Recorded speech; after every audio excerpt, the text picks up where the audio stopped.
Hello PLP Geometry. Welcome to the first video of Unit 2. Unit 2 is going to be titled Congruence Transformations. Congruence Transformations. Transformations. Again, I'm going to try to keep writing legibly. And then it's also going to be titled with triangles. Triangles. So sorry, I could not keep going across the top. Hopefully you can. So this is Unit 2, Congruence, Transformations, and Triangles. And again, we're going to shorten that up next time. But I wrote it out the entire way because that's way too long to write down every video. So this is number 1 for Unit 2. And this is going to be 1A because I am going to make a video going over a couple problems you have to do. So we are going to talk about what are called rigid motions.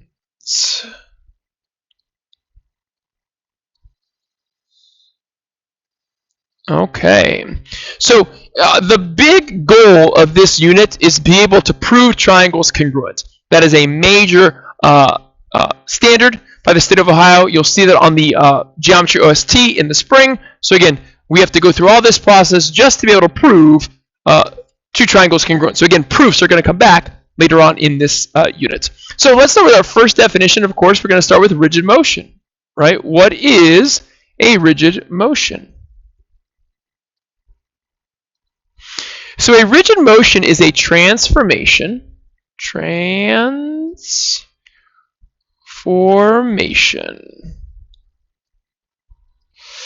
that preserves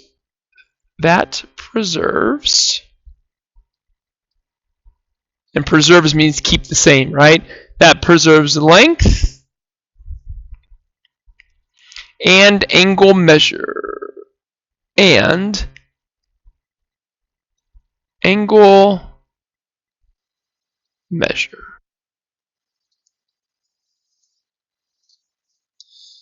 Okay, so I'm going to draw a triangle here. It's going to look like a right triangle. I'm not going to label it the right triangle. I'm going to draw a triangle right here. Okay, we're going to call this triangle A, B, C. Now, this is going to be the original image that I start with, so it is called the pre-image. Pre-image. Pre, right? Beginning, pre. Now, you are going to see that your figures, your objects are going to turn, all kinds of stuff. Rotate, flip, turn, slide. So let's say that this triangle turns and looks like this now. Again, I'm going to try to draw it identical, just turned like this. Okay, so now what has happened is that A has come here, and I'm going to give it an apostrophe, and I'll tell you what that means in a second. B, where the right angle looks like it is, has come here, I'll put an apostrophe, and C, the third vertex, has come here. Okay, so what these apostrophes mean are the word prime. So we would pronounce that A prime. And what it is it's just the corresponding letter in the image to its pre-image. So in the pre-image, it was A, B, C.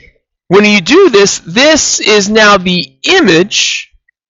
And in the image, sorry, it's a G, sorry. And in the image, we have A prime, B prime, C prime. Okay, now a couple things should happen, right? Because we preserve length, side length, right? These two triangles should look the same size. So same size. Because we are preserving angle measure, these two triangles should look the same shape.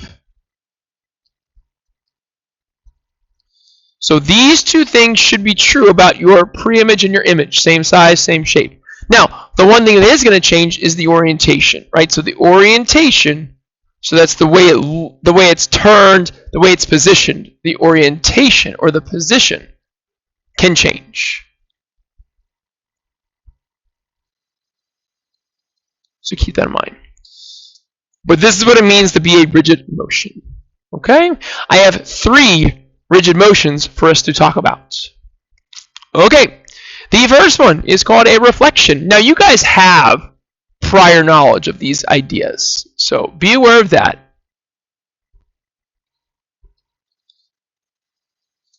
Okay, so a reflection reflects each point. So for the lack of the better word, reflects. You should not use the word in the definition, but what we're going to do.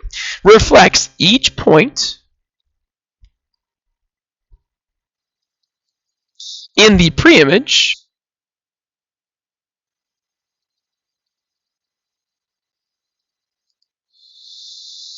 across a line of reflection. Across a line of reflection. And I'm going to underline that word, or those words, line of reflection, because that's important, right? Okay. Now, in layman's terms, right, a reflection is a flip. So we're going to see the preimage flip into the image. Okay? Now, over here, right, I'm going to draw a picture of a point. I'm going to call point B, right there. And I'm going to draw a diagonal line L dashed, like so. Again, I want it to be diagonal to prove a point. We're going to call that line L. So what I would like to do is I would like to reflect point B across line L. Well, when you do this, you need to think of perpendicular bisector. I'm going to write it right here. Perpendicular bisector.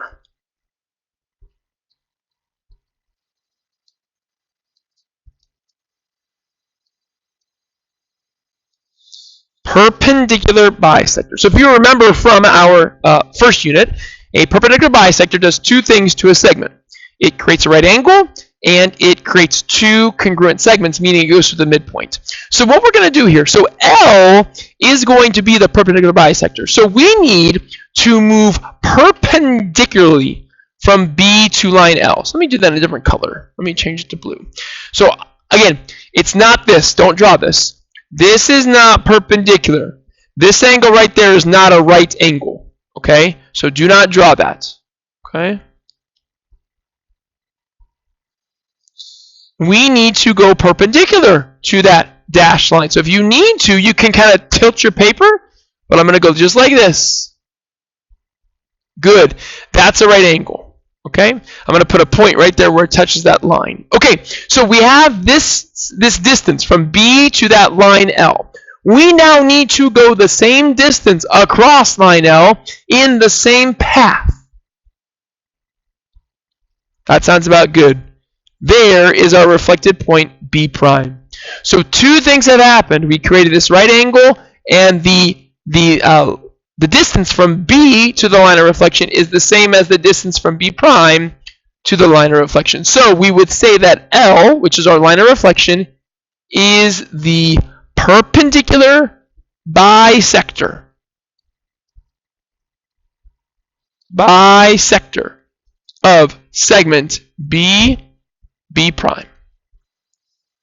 That's key. Okay? Now, another thing about reflections, if I put a point A somewhere here on the line of reflection, right, this is point A. If your point is on the line of reflection, then when it reflects, it goes nowhere. It is the image point as well. So if A is on the line of reflection, it is going to be its same, if the preimage A is on the line of reflection, it's going to be the same image A prime. So again, this is when the point is on line of reflection. Point on line of reflection. And then the last thing to take note of is if I connect A and B and create a segment, and I connect A prime, B prime and create a segment, they should be congruent. So segment A prime or AB should be congruent to A prime, B prime. So your pre-image should be congruent to your image. And that is going to be a big deal when it comes to these triangles we are going to prove congruent, right? So there we go. Okay, next, that's one down, two more to go. Next, we have what's called a translation. Translation. Okay, so when we do a translation, we are going to map all points, underline, of a pre-image the same distance,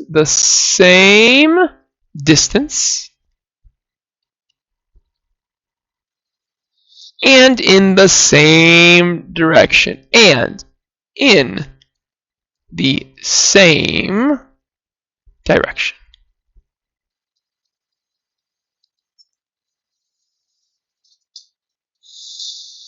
Okay, in layman's terms, a translation is just a slide. Okay, so say I have a point A right here. Let's do it in orange.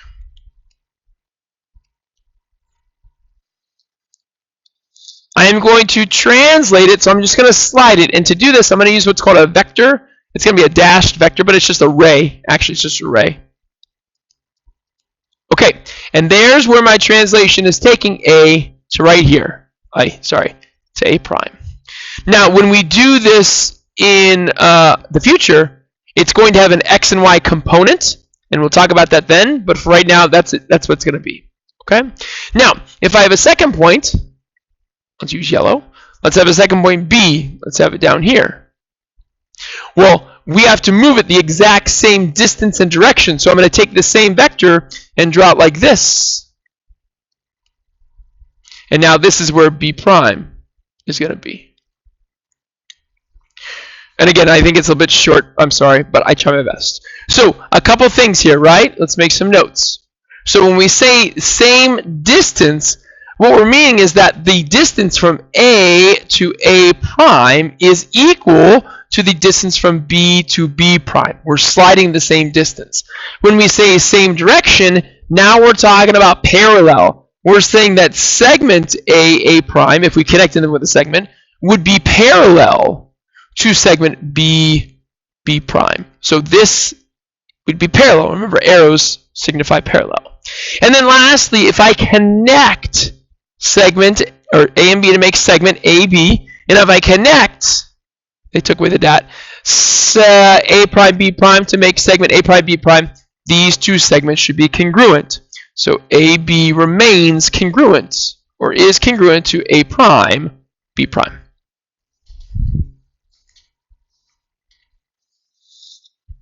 Okay, and last but not least, we have what's called a rotation. So for a rotation,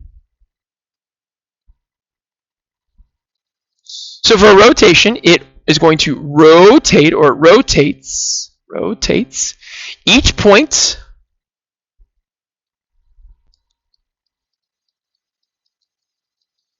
in the pre-image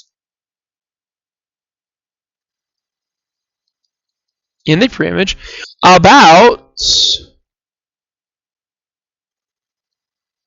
a point P, called the center rotation, of rotation, vocab word, by an angle measure,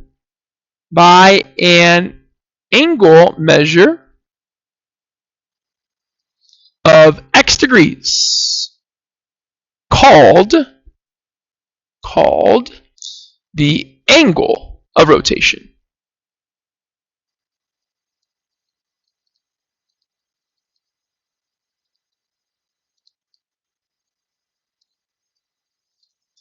Another vocab word. And again, in layman's terms, a rotation is a turn.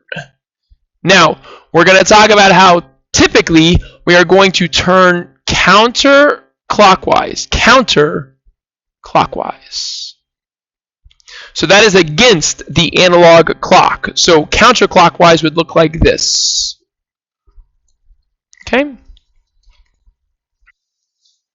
Alright, so let's set the stage for a rotation. So if I have a point A right there, and I have my center rotation P right there. Okay, So I need to rotate point A x degrees counterclockwise about P. So the first thing you're going to do is you're going to think about how long A to P is. That side of this angle must also be the same length as A prime is to P. And now I'm going to rotate it some x degrees counterclockwise. So here's my x degrees. And now I'm going to make a second side, just like I did with AP, the same length as AP. About there, right? And there is where A prime has rotated to. Notice we have created an angle. So big deal here, right? The measure of the angle created by your pre-image, the center of rotation, and the image should equal that degree or that angle of rotation, the degrees. Big deal, right? Second thing is, the length from A to P should be the same as the length from A prime to P prime. So your pre-image distance to the center of rotation should be the same as your image's distance to the center of rotation. These are huge ideas. This is what makes a rotation a rotation. And last but not least, if your point on your figure is the center of rotation, like P, then it remains the same, P prime. So if P was the point I wanted to rotate, and P was the center of rotation, then P prime would be that same point P. So that is, again, if point is center of rotation.